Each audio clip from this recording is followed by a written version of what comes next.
Videoni After Monkey Play MLBB oзвучка bilan tarjima qilgan Xtase va Yorix. Lutfi, Edward va Sanfordda XP'dagi eng zo'r makro o'yinlarini ko'rib chiqdim va uni sizlarga hozir aytib beraman. Bugungi darsimizda ichida mana shular bo'ladi. Qanday to'g'ri draft qilish, counter picklar, XP lane'ni o'yindagi hamma majburiyatlari, draft, nachalda mid game va late game'dagi liniyada birga bir yutqizmaslik, late game'ni oldin to'g'ri o'ynashlarni ko'rib chiqamiz. Birinchi navbatda heroylarning turlarini tushunib olish kerak. Asosan tank, uron va kontrol. Xo'p, unda sizlar bilan draftdan boshlaymiz. XP'lar asosan ikkiga bo'linadi. Katta uron beradigan va tankovkali. Hozir vaziyatga qarab qaysi birini olish kerakligini ko'rib chiqamiz. Agarda sizlarni Les bilan Roam jir giroy olgan bo'lsa, sizlar uronli giroy pik qilinglar. Masalan, Benedetta, Guinevra va Arlot. Agarda sizlarda tank bo'lmaydigan bo'lsa, sizlar tank olinglar. Uranus, Alisa yoki Terizlarga o'xshagan. Agarda sizlarning komandada bitta dona tank bo'ladigan bo'lsa, sizlar hech qachon XP ga uron beradigan giroy olmanglar. Agarda sizlarda shunaqa vaziyat bo'ladigan bo'lsa, sizlar tank yokida tank va uronli giroy olinglar. Misol uchun Chong, Lapu va Chichi. Endi sizlar bilan XP ga olinadigan giroy turlarini gaplashamiz. Agarda sizlar qanaqa qilib giroy tanlashni biladigan bo'lsanglar, sizlar tanlaydigan giroy komandalardagi eng muhimlardan bittasi bo'ladi. Agarda qaysidir meta giroy ban bo'lmay qoladigan bo'lsa, sizlar uni birinchi pikka olib olishingiz kerak. Lekin bunaqa xato qilib qo'ymanglar. Agarda sizlar uron beradigan giroy olmoqchi bo'lsanglar, uni birinchi bo'lib pik qilmanglar. Chunki sizlarning soperniklar sizlarga counter bo'lgan giroy olib olishi mumkin. U narsani sizlar bilan sal keyinroq gaplashamiz. Yana eng muhim narsa, hech qachon o'zingizlarning komandalardagi uronni turini unutmanglar. Agarda sizlarning komandada allaqachon mag uron juda ham ko'payib ketgan bo'lsa, sizlar fiziki uron beradigan giroy olishingiz kerak bo'ladi. Agarda sizlar tank va XP da o'ynaydigan bo'lsangiz, sizlar birinchi pik qilishingiz shart bo'ladi va sizlar olgan giroy dushman komandaning XP-siga tur berish kerak. Lekin qanaqa qilib to'g'ri counter pik giroy tanlaymiz deysizlarmi? Counter pik tanlash dushman komandani giroyiga aniq kontrol olish bo'ladi.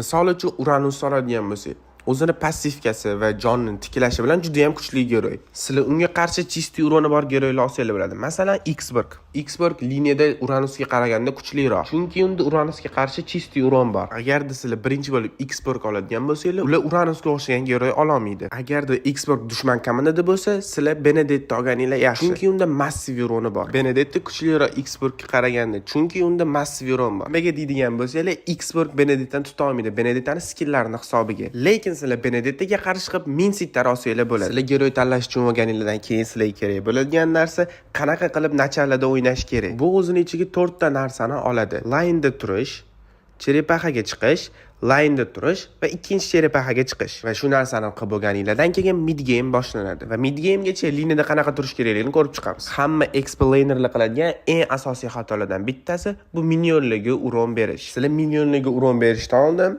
mana shu 3 ta narsani tushunib olishingiz kerak. Biz sizlar bilan liniyani tez tozalashdan boshlaymiz. Bu degani hamma minionlarni tezda tozalash kerak. Bu juda ham zo'r. Agarda sizlar cherepaxaga chiqmoqchi bo'lsanglar yoki qaqadir rotatsiya qilmoqchi bo'lsanglar, faqat kriplarni unutmaslik kerak. Lekin buni bitta minus tomoni bor, tez krip tozalashi. Sizlar o'zingizlarning liniyani zaif qo'yasizlar, ya'ni kriplarni stop qila olmaysizlar. Ikkinchi o'rganishingiz kerak bo'ladigan narsa bu liniyani muzlatish. Kriplarni muzlatish degani kriplarni bitta joyida ushlab turib, dushmanni XP-ga bermaslik bo'ladi. Bu juda ham kuchli narsa. Agarda bu narsani sizlar qilsanglar, dushman komandani XP-ga farmdan qolib ketadi va kriplarni olaman deb kelganda xavfli pozitsiyaga tushib qoladi. Agarda sizlarning kripinglar dushman komanda tomonidan turadigan bo'lsa, sizlar sekin push qilishdan boshqa ilojinglar yo'q. Lekin uni minioni sizlarning tomonidan turadigan bo'lsa, sizlar unga push qilishga imkon bermasligingiz kerak. Qanaqa qilib desangiz, sizlar o'zingizlarning kripni bashdan ichida ushlab turasizlar. Shunda ular kripni bashdan urmaydi. Liniyani muzlatish juda ham xavfli. Sizlarning krip dushman tomonidan turadigan bo'lsa, biz sizlar bilan qanaqa qilib to'g'ri muzlatish haqida gaplashdik.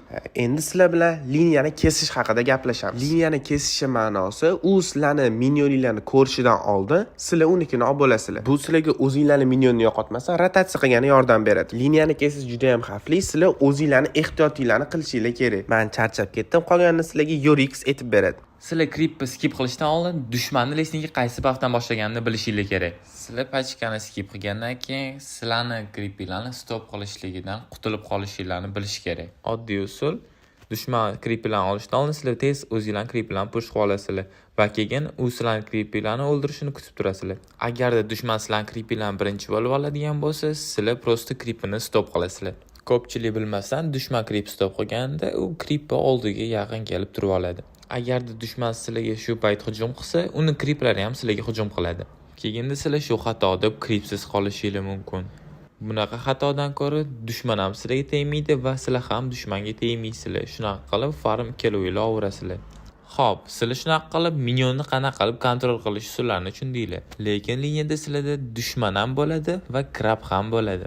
Shunaqa qilib dushman bilan borib birga bir urushgan yaxshiroqmi yoki krab olgan yaxshiroqmi?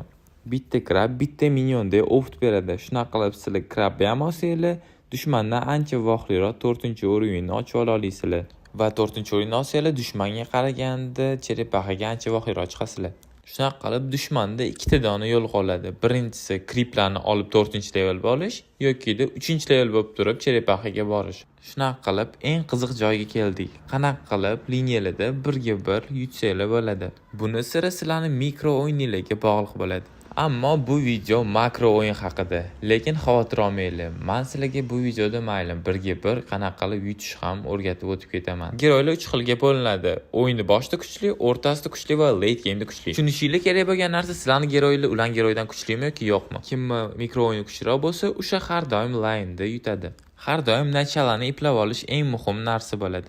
Nachaladagi eng muhim narsa birinchi va ikkinchi cherepaxa bo'ladi. Cherepaxa urayotgan sizlarning eng muhim vazifangiz dushman lesnikini to'xtatib turishingiz kerak. Hech qachon cherepaxaga lesilasiz va pachkalarni tozalamasdan bormanglar. Agarda sizlar cherepaxadan oldin dushman lesnikini yoki midierni ko'rsanglar, tezda ularga hujum qilinglar. Hech qachon dushman lesnikini yolg'iz qoldirmanglar. Sizlarda bu narsaning imkoni bo'ladi. Sizlarning eng muhim vazifangiz dushman lesnikini cherepaxadan uzoqroq distansiyada ushlab turish. Nachala mid game'dan juda katta farq qiladi. Nachalada asosan birga bir faytlar bo'ladi. Mid game'da esa asosan rotatsiya va faytlar bo'ladi. Biz hozir team fightda nimalar qilish kerakligi haqida gaplashamiz. Sborkani yodlanglar, chunki fightda sizlar sborkalar juda katta rol o'ynaydi. Dushman sborkalariga qaranglar va kimda perifarm ko'proq bo'lsa, o'shanga e'tibor qaratishingiz kerak. Shunaqa qilib bitta targetga bog'laninglar va hamma skilllarni shu targetga beringlar. Hamma narsaga ignor qilgan holda dushmanni uron beradigan giroyga o'yin bermanglar. Hozir sizlar 9-minutgacha qanday qilib o'ynashni tushunib oldinglar. Endi biz late game'da qanday qilib o'ynashga e'tiborimizni qaratamiz. Late game'dagi sizlarning asosiy ishingiz kartani ochish va minionlarni o'ldirish. Lekin sizlar kartani qatini ochib berishingiz kerak. Kartani aynan qaysi joyini ochgan yaxshi va qaysi lane'dagi minionlarni o'ldirgan yaxshi. Late game kelganda esa kartada hech qachon yolg'iz ko'rinmaydi. Agarda seni kartada yolg'iz ko'rib seni o'ldirsa, ular o'rta olib o'yinni yutib ketadi va kartada qanday pozitsiya ushlashni bilib olishingiz kerak. Dushmanlar kartani ko'rishdan oldin sen creeplarni orqaga qaytarib o'rganingga amin bo'lishing kerak. Lorddan qarama-qarshi tomondagi lane'ni har doim tozalash kerak. Agarda minionlar yolg'iz bo'ladigan bo'lsa, ularni tozalash shart emas. Bunaqa payt prosta slow push ishlatsang bo'ladi. Agarda ularni ATK'si va midi kartada ko'rinmasa, ortiqcha harakat qilmanglar. Agarda kartada ular yolg'iz yursa, uni o'ldirib yubor. Late game yana muhim narsa, to'g'ri jamoaviy fight qilinglar. Dushmanning komandasi senga tupurib qo'yganda, sekin orqasidan borib, avslantir tupurib qo'ygan. Ularni ATK'sini avslantirgandan keyin sekin spinni berib qochib ketdi. Shunaqa qilib biz bu videoda XP vazifalari haqida gaplashdik. Shu videoni avtorning kanalida qolgan laynlarga ham makroda to'g'ri o'ynash videolari bor. Agarda shu videolarni biz o'zbekchaga tarjima qilishimizni xohlasanglar, ko'proq aktiv ko'rsatinglar.